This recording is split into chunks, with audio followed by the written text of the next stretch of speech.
Jordan, good to see you. This video is for all of the very generous grandparents out there. We're going to talk through how to use a 529 plan to maximize college savings.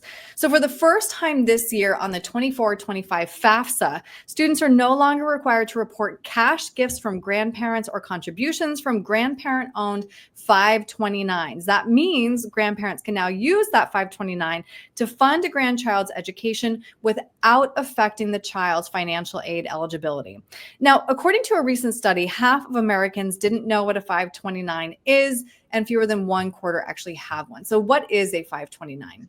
Yeah, the 529 is a structure where it really can benefit the family from an educational standpoint. So when you put money into a 529, you get a tax deduction, usually at the state level, that grows tax deferred. And then when taken out for qualified educational expenses, you can take it out tax-free on all that growth. So it's a great tool for educational matters that they should leverage if education is a big part of the grandchildren or the family's plan.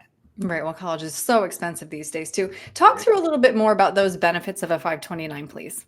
Yeah, anyone can open one. There's a lot of tax benefits when you put it in, especially we live in Illinois, so we get a state deduction in Illinois.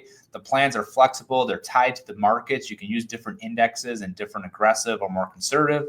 Usually you're more aggressive in those early years as you're starting a child's 529, and maybe get a little bit more moderate or conservative while they're right about to take withdrawals to use for educational expenses. So it's a great tool to kind of see some tax benefits, but leverage that for education in the future. And 529s became more attractive following the passage of the Secure Act, which says any unused money in a 529 can be rolled into a Roth IRA for your grandchild, giving him or her a leg up on retirement planning. Yeah, what if your grandchild's a genius and they get all these scholarships and they don't need to use the 529, or maybe they don't go to college, they find a career that they don't need college for? Well, some people are kind of stuck. What am I going to use this for if I can't use it for education? Well, with the new Secure Act, they can actually convert a portion of that to a Roth IRA so they can use it for tax-free income in retirement, which is a nice benefit from the Secure Act. Now, Jordan, are there any other options other than a 529 if there is a generous grandparent, aunt, uncle out there who wants to be helping their kids, the grandkids? If they want to adopt me, they can do that if they'd like. But That's one option. There's a lot of options out there, especially for grandparents that want to be very generous.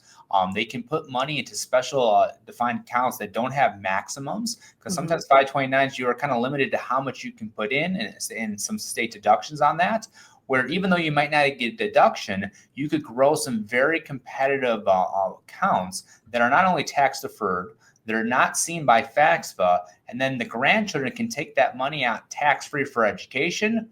Or what if they don't need education? They might be able to take it out for their future retirement, or if they buy a new house or buy a car. So it gives a lot of flexibility. Granted, some of these investment accounts don't have that tax deduction like a 529, but they can give you very competitive returns and really help supercharge maybe the education or maybe even the retirement for that grandchild. Yeah, it's good to know there are other options there. The point is to talk it through with a professional. So, Jordan, if somebody wants to have that conversation with you, how can they get a hold of you? They can call our main number, 847-499-3454, and we can look at the big picture.